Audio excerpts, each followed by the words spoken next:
السلام عليكم ورحمة الله وبركاته. إن الحمد لله نحمده ونستعينه ونستغفره ونعوذ بالله من شرور أنفسنا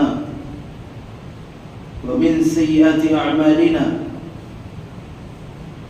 من يهده الله فلا مضل له ومن يضلله فلا هادي له. وأشهد أن لا إله إلا الله وحده لا شريك له. وأشهد أن محمدا عبده ورسوله. أما بعد فإن خير الحديث كتاب الله، وخير الهدي هدي محمد صلى الله عليه وسلم، وشر الأمور محدثاتها، وكل محدثة بدعة، وكل بدعة ضلالة، وكل ضلالة في النار. فأعوذ بالله من الشيطان الرجيم من نفخه ونفثه وهمزه. بسم الله الرحمن الرحيم. يا أيها الذين آمنوا اتقوا الله حق تقاته ولا تموتن إلا وأنتم مسلمون. يا أيها الناس اتقوا ربكم الذي خلقكم من نفس واحدة وخلق منها زوجها وبث منهما رجالا كثيرا ونساء. واتقوا الله الذي تساءلون به والأرحام إن الله كان عليكم رقيبا. يا أيها الذين آمنوا اتقوا الله وقولوا قولا سديدا يصلح لكم أعمالكم ويغفر لكم ذنوبكم، ومن يطع الله ورسوله فقد فاز فوزا عظيما. رب اشرح لي صدري ويسر لي أمري واحلل عقدة من لساني يفقه قولي. رب زدني علما. اللهم لا سهل إلا ما جعلته سهلا وأنت تجعل الحزن إذا شئت سهلا. قال ربنا جل وعلا في مقام آخر: كل من عليها فان ويبقى وجه ربك ذو الجلال والإكرام. وقال النبي صلى الله عليه وسلم: أكثروا ذكر هادم لذات الموت. معزز و محترم بزرگوں، نوجوان بھائیوں، پیارے بچوں اور پردہ نشین ماں اور بہنوں، آج ابھی ہم اللہ تعالیٰ کی توفیق اور اس کی مدد سے ہمارے وقت کے مطابق یہ 1:10 میں تقریباً اللہ تعالیٰ کے اس گھر میں بیٹھ کر اللہ اور اس کے رسول صلی اللہ علیہ وسلم کی باتیں سننے جا رہے ہیں۔ آج سے ٹھیک 8 دن پہلے یہی دن تھا، یہی وقت تھا تقریباً جب ہم خطبے سے فارغ ہوئے، نماز میں مصروف رہے ہوں گے، عین اسی وقت 1:38 پر ہمارے اسی ملک ہندوستان کا ایک شہر احمد آباد، وہاں کے ایئرپورٹ سے ایک فلائٹ ٹیک آف کرتی ہے اور ابھی صرف اور صرف وہ زمین چھوڑ کر اوپر اٹھتی ہے، 32 سیکنڈز کے اندر اللہ تعالیٰ کا فیصلہ آتا ہے اور وہ ہوائی جہاز، وہ فلائٹ جس کے اندر 230 مسافر، 10 کرو ممبرز اور 2 کیپٹنز تھے۔ اللہ تعالیٰ کے فیصلے کے مطابق وہ ڈسبیلنس ہوتی ہے اور بالآخر وہ ایک بلڈنگ پر گرتی ہے، اور ان چند سیکنڈز کے اندر اس فلائٹ کا ایک فرد بھی نہیں بچتا سوائے اس شخص کے جس کے حق میں اللہ تعالیٰ نے کچھ اور فیصلہ لکھ رکھا تھا۔ ہم نے اس خبر کو سنا، پڑھا، ایک دوسرے کے ساتھ شیئر کیا، شاید ہماری بھی آنکھوں میں کچھ آنسو آئے، ہم نے بھی کچھ اپنے دلوں میں غم محسوس کیا، کچھ ہمیں بھی فکر لاحق ہوئی، ہم بھی کچھ وقتی طور پر پریشان ہوئے، لیکن پھر کیا ہوا؟ ہم پھر اپنی زندگی میں مصروف ہو گئے، ہم پھر اپنی دکان میں، اپنے گھر بار میں، اپنے کاروبار میں، اپنی زندگیوں میں جیسے چل رہے تھے ویسے ہی، وہی رفتار بے ڈھنگی جو پہلے تھی سو اب بھی ہے۔ بھائیوں، یہ خبر، یہ نیوز صرف ایک خبر نہیں ہے، صرف اس کی حیثیت اتنی نہیں ہے کہ ہم موبائل فون کی اسکرین کو اسکرال کرتے ہوئے اس خبر کو سنیں، کچھ فکر کریں، چند آنسو بہائیں اور آگے بڑھ جائیں۔ نہیں بھائی، صرف اتنی نہیں ہے اس کی حیثیت۔ اللہ تعالیٰ نے قرآن مجید کے اندر اہل ایمان کو جھنجھوڑتے ہوئے کہا ہے، فَاعْتَبِرُوا يَا أُولِي الْأَبْصَارِ، اے نظر والو، اے بصیرت والو، اے عقل والو، اے ذہن و دماغ رکھنے والو، اے دل والو، عبرت پکڑو، نصیحت پکڑو، سمجھو، غور کرو۔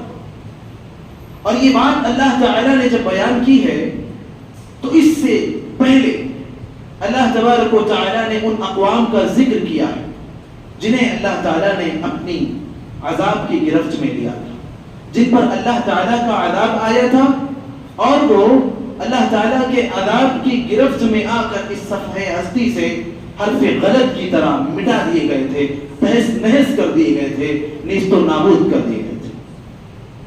اللہ تعالیٰ ایسے واقعات اس کائنات کے اندر اس لیے پیش فرماتا ہے تاکہ وہ لوگ جو اپنی زندگی کے مقصد سے غافل ہو چکے ہیں، وہ لوگ جو اپنی دنیا کمانے میں اس قدر لگے ہوئے ہیں کہ اپنے پروردگار کو بھلا بیٹھے ہیں، وہ لوگ جو روپیے پیسے کو کمانے اور جمع کرنے کی دوڑ میں اس قدر مصروف ہیں کہ وہ اپنی زندگی کے اصل مقصد کو بھلا بیٹھے ہیں، ان لوگوں کو بیدار کیا جائے، ان لوگوں کو جگایا جائے۔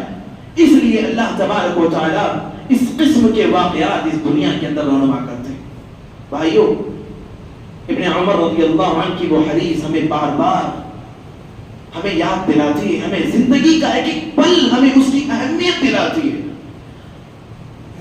رات جب ہم سوتے ہیں، اپنے جسم کو اپنے بستر پر ڈالتے ہیں، اپنی آنکھوں کو خود اپنے اختیار سے بند کرتے ہیں، ہمیں نہیں پتا ہوتا کہ اگلا دن، اگلی صبح جب صبح کی روشنی روشن ہوگی اور صبح کی روشنی نمودار ہوگی تو میں اس قابل رہوں گا کہ نہیں کہ میں نے اپنے اختیار سے جس جسم کو، جس باڈی کو بستر پہ ڈالا ہے، اپنی ان آنکھوں کی ان پتلیوں کو، ان ہلکی چمڑیوں کو اپنے اختیار سے، اپنے کنٹرول سے ہم نے جنہیں بند کیا ہے، صرف اس لیے کہ ہم اسے دن بھر کی تھکان کے بعد آرام دیں، صرف اس لیے کہ ہم ان آنکھوں کو دن بھر کی مصروفیات کے بعد کچھ آرام دے سکیں۔ ہمیں نہیں پتا ہوتا کہ دوبارہ سے ہم انہیں اپنی اختیار سے کھول پائیں گے یا نہیں کھول پائیں گے، ہمیں نہیں پتا ہوتا کہ ہم اس جسم کو دوبارہ اپنے اختیار سے اٹھا پائیں گے یا نہیں اٹھا پائیں گے، ہمیں نہیں پتا ہوتا کہ کل جب صبح ہوگی تو ہمارے اس جسم کو اٹھانے کے لیے ہم اپنی طاقت لگائیں گے یا ہمارے اہل خانہ، ہمارے گھر بار والے، ہمارے رشتہ دار وہ ہاتھ لگا کر ہمیں اٹھائیں گے، ہمیں نہیں پتا ہوتا۔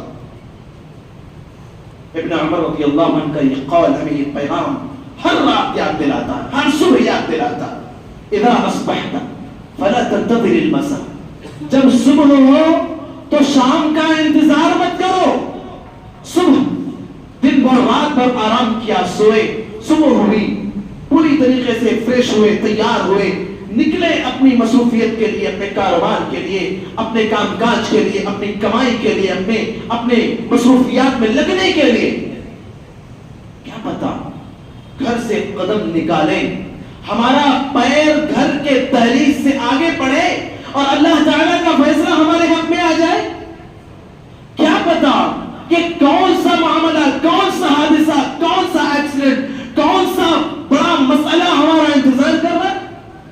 ذرا سوچو نا بھائیو، اس فلائٹ کے اندر جو 242 ممبرز اس کے اندر جو موجود تھے، ان میں سے کتنے ایسے تھے جن کے گھر والوں نے انہیں رخصت کرتے ہوئے کہا تھا کہ بیٹا جا رہے ہو پہنچ کر فون کرنا. کتنوں نے کہا ہوگا کہ ہم گھر میں آپ کا انتظار کریں گے، آ کر ہمیں فون کیجئے گا، ہم ایئرپورٹ پر آپ کو ریسیو کرنے آئیں گے. کتنے بچوں نے اپنے والدین سے گفتگو کرتے ہوئے کہا تھا ابا آتے ہوئے ہمارے لیے بسکٹ لیتے آنا، آتے ہوئے ہمارے لیے چاکلیٹ لیتے آنا. کتنوں نے اپنے وعدے کیے ہوں گے، کتنوں کے فون بج رہے ہوں گے بھائیوں کہ کہاں ہیں، کدھر ہیں. کتنوں نے وعدے کر کے، کتنوں لوگ نکلے ہوں گے اپنے گھروں سے، لیکن کیا وہ اپنا وعدہ پورا کر پائے؟ کیا وہ صحیح سلامتی کے ساتھ اپنے گھر کو لوٹ پائے؟ کتنے لوگ ایسے تھے اس میں جو ٹوریزم کے لیے آئے ہوئے تھے، جو موج مستی کرنے کے لیے آئے ہوئے تھے، اور یہاں سے وہ فارغ ہو کر دوبارہ اپنے گھروں کو جا رہے تھے. وہ وقتی موج مستی تو کر لیے، گھر والے ان کا انتظار کر رہے تھے. انہوں نے ان سے وعدے کیے کہ ہاں بیٹا شام کو پہنچوں گا، صبح کے وقت پہنچ جاؤں گا، ہاں تمہارے لیے یہ لاؤں گا، وہ لاؤں گا، ایسا لاؤں گا. کتنی بیویاں اپنے شوہروں کے انتظار میں اپنے گھر کے دروازوں پر پھول کے گلدستے لے کر ان کا انتظار کر رہی ہوں گی. کتنے والدین اپنی اولاد کے انتظار میں اپنی زبان پر دعاؤں کے کلمات کے ساتھ ساتھ پروردگار کی بارگاہ میں ہاتھ اٹھا کر دعائیں کر رہے ہوں. لیکن کیا وہ پہنچے؟ ہم کس غفلت میں پڑے ہیں بھائیوں، ہم کس غفلت میں پڑے. ہمارا ہر دن، ہر لمحہ، ہر وقت ہمیں نہیں پتا ہمارے ساتھ آگے کیا ہونے والا ہے. بہت اہم ہے ہماری زندگی کا ایک ایک پل بڑا اہم ہے، ایک ایک پل بڑا اہم ہے. ہم وعدہ کرتے ہیں نا دوسروں سے کہ ٹھیک ہے فلاں کام فلاں وقت ہو جائے گا، ٹھیک ہے فلاں جگہ رکو ہم آتے ہیں وہاں تم سے ملے، ٹھیک ہے ابھی یہ کام نہیں ہو سکا بعد میں کر لیں گے. لیکن ہمیں نہیں پتا ہمارا کام ہوگا یا نہیں ہوگا، ہمیں نہیں پتا ہماری زندگی میں آگے کیا کچھ ہونے والا ہے. آپ دیکھیے نا سوشل میڈیا پر ان کے ویڈیوز، ان کے فوٹوز. ایک فیملی ایسی ہے کہ جن کے 2 بچے میاں بیوی آپس میں فوٹو لے رہے، مسکرا رہے، ہنس رہے. انہوں نے اپنے گھر والوں کو وہ سیلفیاں، وہ فوٹو شیئر کیا کہ دیکھیے ہم فلائٹ پہ بیٹھ چکے ہیں اور ہم بہت جلد آپ سے ملنے والے ہیں، ہم بہت جلد آپ کے پاس آنے والے ہیں. خوشی سے انہوں نے ان کا انتظار کیا ہوگا. کتنے لوگ ایسے ہوں گے نا بھائی اس میں جن کی وہ فلائٹ کی پہلی جرنی ہوگی اور وہ فخر محسوس کر رہے ہوں گے زندگی میں میرا یہ بھی موقع آ گیا کہ میں فلائٹ پہ بیٹھ گیا ہوں. لیکن کیا پتا تھا انہیں کہ یہ فلائٹ کا سفر ان کی زندگی کا آخری سفر ہے؟ کیا اس بات کا اندازہ تھا انہیں؟ تو ہم کیوں نہیں سمجھتے؟ اور یہ واقعہ کیا پہلا واقعہ ہے اور کیا آخری واقعہ ہے یہ حادثہ؟ کیا ایسے حادثات ہم اپنی زندگی میں ہر پل نہیں دیکھتے؟ کتنے لوگ ہم میں سے ہیں جو ہمارے ساتھ مل بیٹھ کر بات کر رہے ہوتے ہیں لیکن پھر چلے جاتے ہیں، شام تک خبر آتی کہ جو بھائی ساتھ بیٹھے ہوئے تھے، مسکرا کر بات کر رہے تھے، ہماری آپس میں گفتگو چل رہی تھی، وہ اب ہمیں نہیں رہے. کتنے ایسے واقعات، کتنے ایسے حادثات، نوجوانوں کی وفات کے واقعات، گھر میں چھوٹے چھوٹے بچے ہیں، ابھی شادی کے چند دن گزرے ہیں. کیا ایسے واقعات ہم نہیں سنتے؟ ہمیں نہیں سنائی پڑتے ایسے واقعات کہ ہم ایسی نیوز اور ایسی خبریں ہم تک نہیں پہنچتی؟ لیکن آخر ہمارا دل اتنا پتھر کیوں ہو چکا ہے؟ کیوں ہو چکا ہے ہمارا دل اتنا پتھر؟ اللہ تعالیٰ نے کہا کہ پتھر تو پھر بھی کچھ ایسے ہوتے ہیں جن سے پانی پھوٹ نکلتا ہے. انسان کا دل بسا اوقات اس پتھر سے بھی زیادہ سخت اور سنگین ہو جاتا ہے. افأمنوا مکر اللہ، اللہ تبارک و تعالیٰ کے عذاب سے ہم اس قدر غافل ہو گئے. ہماری اپنی زندگیوں میں سودی کاروبار، ہماری اپنی زندگیوں میں حرام کام، حرام کے کاروبار، اللہ تعالیٰ کی نافرمانیوں سے ہماری زندگی کا حل، ہر پل ہم اس قدر غرور اور گھمنڈ میں زندگی جیتے. اگر کوئی ذرا بلند آواز سے ہم سے بات کر دے تو ہم اس بات کو برداشت نہیں کرتے. کیا ہم اس بات کو نہیں سمجھتے کہ ہم وہی ہیں کہ آج تو ہم ساتھ مل بیٹھ کر بات کر رہے ہیں، آج ہم ایک دوسرے کے ساتھ مل جل رہے ہیں. ہم وہی ہیں کہ اگر ہمارا خاتمہ ہوگا تو قبر میں ہمیں دفن کیا جائے گا. وہ مٹی قبر کی جو ہمارے کپڑوں میں لگتی ہے تو ہم اسے جھاڑتے ہیں، وہ کیچڑ ہمارے کپڑوں میں لگتا ہے تو ہم اس کی صفائی کرنے کے لیے دوڑتے ہیں. ہم اس بات کو پسند نہیں کرتے کہ ہمارے جسم میں مٹی لگی رہے. ہم اسی مٹی میں دفن ہونے والے ہیں، اسی مٹی میں ہم دفن ہونے والے ہیں. اور ذرا جب بارش کا موسم آتا ہے نا، بارش کا موسم جب پانی جگہ جگہ بھرا ہوا ہوتا ہے، ایسے وقت میں ہم ذرا قبرستان کا جائزہ لینا چاہیے، قبروں کا جائزہ لینا چاہیے. کیا صورتحال ہوتی ہے؟ وہ قبریں جن کو ابھار کر بنایا جاتا ہے، جن کے اندر وہ لوگ دفن ہیں جو بڑے غرور اور گھمنڈ والے تھے، جو کسی کی بلند آواز کو سننا برداشت نہیں کرتے تھے، جو کسی کی آنکھ نکال کر بات کرنے کو گوارا نہیں کرتے تھے، جو کسی کی زبان درازی کو برداشت نہیں کرتے تھے، وہ اس میں دفن ہے.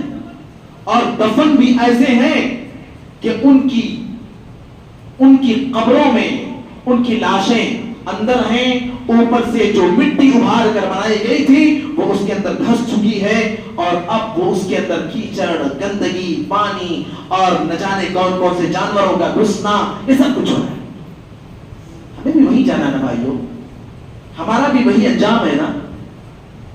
کیا کوئی ایسا ہے جس کے لیے اللہ تبارک و تعالیٰ نے کوئی خاص انتظام کر رکھا ہو کہ نہیں بھائی وہ فلاں صاحب وفات پائیں گے تو انہیں قبر میں جانے کی ضرورت نہیں ہے، انہیں ان پانی میں، گندگی میں، کیچڑ میں، کیڑوں میں، مکوڑوں میں جانے کی ضرورت نہیں ہے؟ کیا کوئی ایسا ہے؟ کیا کوئی کہہ سکتا ہے کہ میرے ساتھ اسپیشل اللہ تبارک و تعالیٰ کی جانب سے انتظام کیا جائے گا؟ ایسا تو نہیں ہونے والا نا. پھر ہم کیوں نہیں سمجھتے؟ ہماری زندگی میں اصلاح کیوں نہیں ہوتی؟ ہم اللہ تبارک و تعالیٰ کی نافرمانیوں سے کیوں باز نہیں آتے؟ اللہ تبارک و تعالیٰ یہ واقعات اور یہ حادثات ہماری زندگیوں میں ہماری نظروں کے سامنے ہمیں دکھاتا ہے، اور ہم سے پروردگار یہ کہتا ہے کہ آج تم یہ دیکھ رہے ہو، اور اگر تم نہ سدھرے تو کل تمہیں دیکھا جائے گا، کل تمہیں دیکھا جائے گا. ہم کیوں نہیں سمجھتے بھائیو؟ ہمارے اندر کیوں اصلاح کا جذبہ پیدا نہیں ہوتا؟ ہم کیوں اللہ تبارک و تعالیٰ کی نافرمانی سے باز نہیں آتے؟ اللہ تبارک و تعالیٰ میں بار بار اپنی طرف لوٹنے اور اپنی طرف رجوع کرنے کا پیغام دیتا ہے، اور ہم سنتے ہیں ایک کان سے دوسرے کان سے نکال دیتے ہیں. ہمیں کیوں ان باتوں کا احساس نہیں ہوتا؟ ذرا سوچو نا بھائیو. پھر بھی بہت سے ایسے ہیں اللہ کے بندے جو جب وفات پاتے ہیں تو ان کے اپنے گھر والے ان کے پاس ہوتے ہیں، ان کے اطراف ہوتے ہیں. ذرا غور کریے، جب اس فلائٹ کا حادثہ ہوا تو اس میں جو مسافرین تھے ان میں سے کتنے لوگوں کی لاشیں ایسے جلی کہ انہیں پہچاننا مشکل ہو گیا. ان کے اپنے گھر والے انہیں پہچاننے کے وہ اس قابل نہ رہے کہ ان کے اپنے گھر والے انہیں پہچان سکے صحیح سے، وہ اس قابل بھی نہیں رہے. پھر ہم اللہ تعالیٰ کے عذاب سے کیوں نہیں سمجھتے؟ کیوں ان باتوں کو عبرت کے طور پر نہیں لیتے؟ اللہ تبارک و تعالیٰ ہم سے کہتے ہیں فَاعْتَبِرُوا يَا أُولِي الْأَبْصَارِ. انسان تو وہ مخلوق ہے نا اللہ کی جسے اللہ نے اکرم بنایا ہے، اشرف بنایا ہے، افضل بنایا ہے. اللہ نے کہا کہ وَلَقَدْ كَرَّمْنَا بَنِي آدَمَ، بنی آدم کو ہم نے مکرم بنایا ہے، باعزت بنایا ہے، افضلیت عطا کی ہے. وَفَضَّلْنَاهُمْ عَلَى كَثِيرٍ مِّمَّنْ خَلَقْنَا تَفْضِيلًا. اللہ نے ہم سے کہا کہ ہم نے انسان کو اس کائنات میں جتنی مخلوقات بنائی ہیں ان میں انسان کو خاص فضیلت عطا کی ہے. اللہ نے ہمیں افضل بنایا ہے، پھر بھی ہم ان سے بھی زیادہ گئے گزرے ہو گئے جو اس کائنات کی بدترین مخلوقات ہیں. ہم ان سے بھی زیادہ گئے گزرے ہو گئے، ہمیں اپنی اصلاح کی توفیق نہیں ہوتی. یہ واقعات ہمیں جھنجھوڑتے ہیں، یہ واقعات ہمیں دل سے ہمیں رجوع کرنے کا پیغام دیتے ہیں. یہ اللہ تبارک و تعالیٰ کی طرف سے پیغام ہے. یہ ایک نیوز صرف نہیں، یہ خبر صرف نہیں ہے، یہ اللہ تبارک و تعالیٰ کی طرف سے عبرت کا پیغام ہے. یہ اللہ تعالیٰ کی طرف سے پیغام تھا. ہم تو بہت ساری خبریں دیکھ رہے ہیں، وہاں پر ہمیں پتا چلتا ہے کہ نہیں بھائی یہ فلاں کی غفلت سے ہوا، یہ فلاں کی غلطی تھی، اس میں فلاں کی طرف سے ہوا. یہ ٹھیک ہے، اللہ تعالیٰ جب ایسے معاملات اللہ تعالیٰ کی طرف سے پیش آتے ہیں تو اللہ تعالیٰ دنیا والوں ہی کو اس کا ذریعہ بناتے ہیں. اس کا مطلب یہ بالکل نہیں ہے کہ نعوذ باللہ اللہ تعالیٰ ظالم ہے. استغفر اللہ. اللہ تعالیٰ بندوں پر ظلم کرنے والے نہیں بھائی. اللہ تعالیٰ نے تو حدیث قدسی میں کہا اللہ تعالیٰ نے حدیث قدسی میں کہا انی حرمت الظلم علی نفسی وجعلته بینکم محرما فلا تظالموا. اے آدم کی اولاد میں نے ظلم کو خود اپنے اوپر بھی حرام کیا ہے اور تمہارے درمیان بھی ایک دوسرے پر ظلم کرنے کو میں نے حرام قرار دیا. لہذا فلا تظالموا. آپس میں ایک دوسرے پر ظلم مت کیا کرو. اللہ تعالیٰ بندوں پر ظلم نہیں کرتا.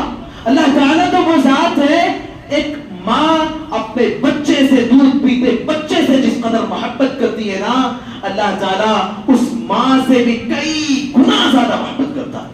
70 گنا کی بات کی جاتی ہے نا لیکن نہیں اللہ تعالیٰ تو کئی گنا زیادہ محبت کرتا ہے اپنے بندوں سے. کئی گنا زیادہ. اللہ تعالیٰ اپنے بندوں پر ظلم نہیں کرتا.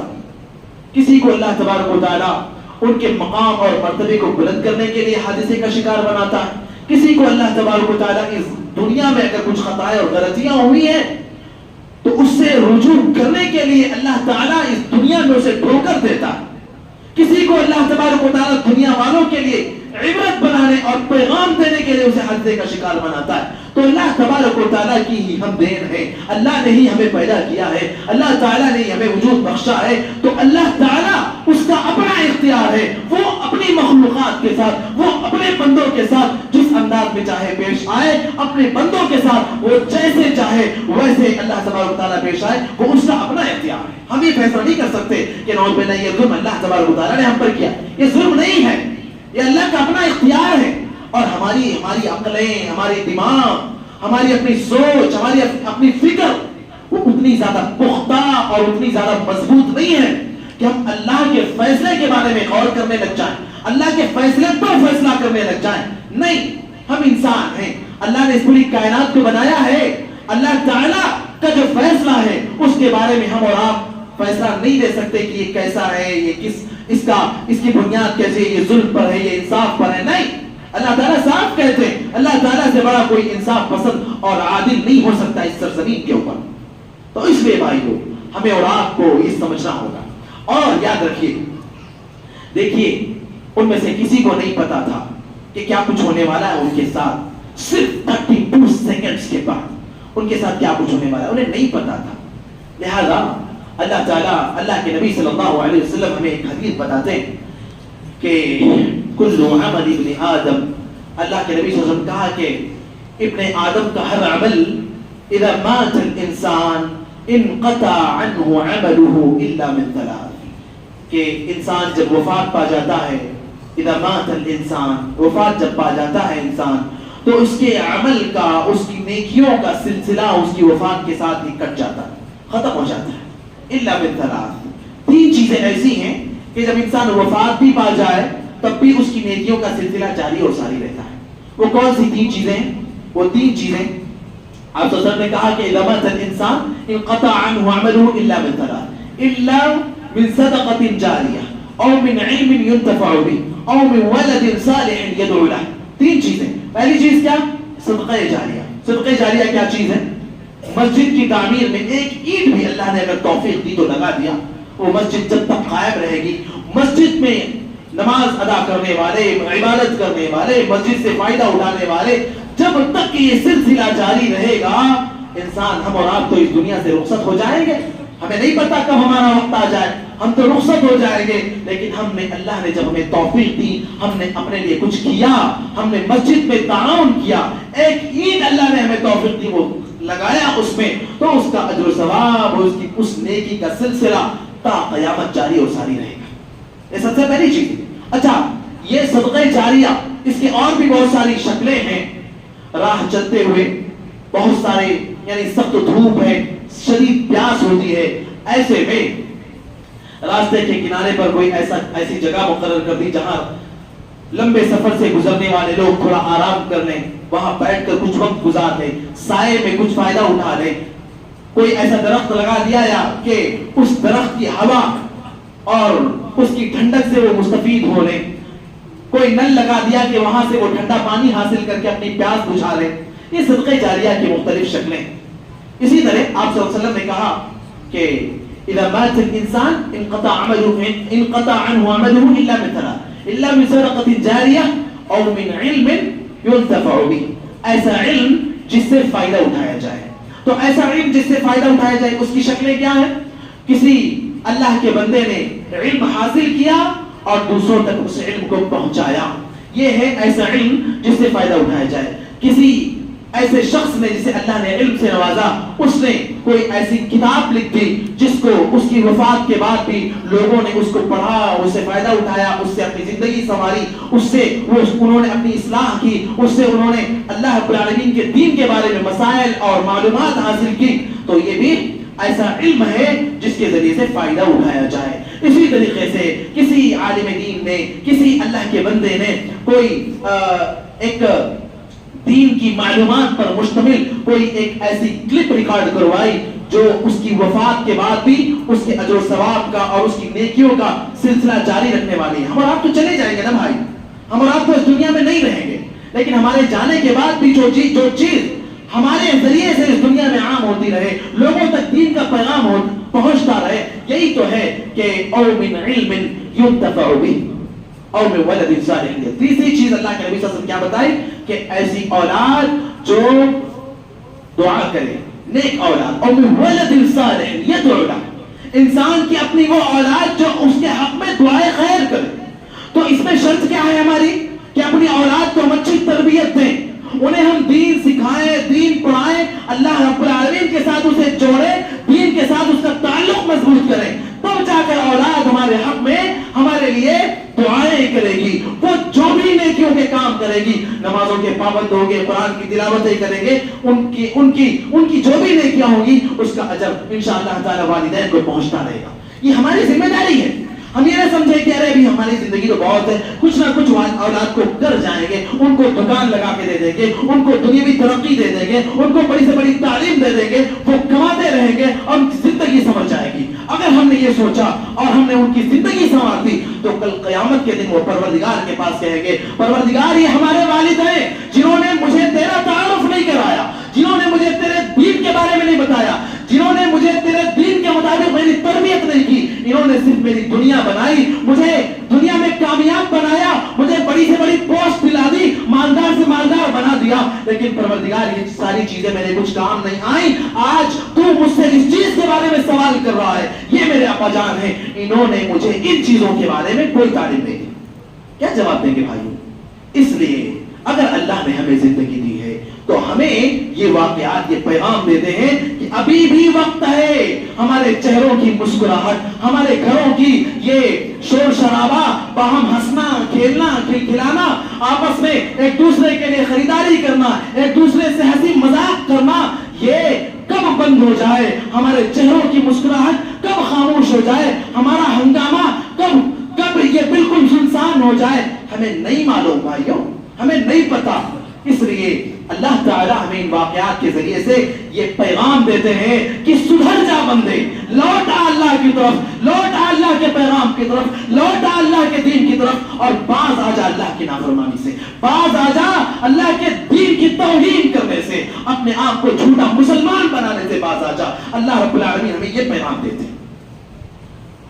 یہ کچھ اہم باتیں تھیں جو کہنے کو تو محض ایک نیوز تھی, لیکن حقیقت میں وہ اللہ کا پیغام تھا. اس کے حوالے سے کتاب اللہ اور سنت رسول صلی اللہ علیہ وسلم کی روشنی میں نے آپ کی خدمت میں رکھی ہیں.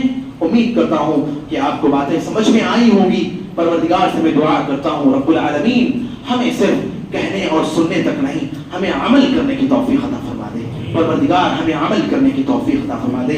الہ العالمین وہ وقت ہمارے پاس آئے اس سے پہلے ہمیں اپنا سدھار کرنے کی توفیق عطا فرما. الہ العالمین ہمیں نہیں پتا ہمارا آخری وقت کون سا ہے, ہمارا آخری دن کون سا ہے, ہمیں اپنی زندگی میں کچھ ایسا کرنے کی توفیق عطا فرما جو ہماری موت کے بعد بھی ہمیں کام آئے. اقول قولی ھذا واستغفر اللہ لی ولکم ولسائر المسلمین من کل ذنب انہ هو الغفور الرحیم.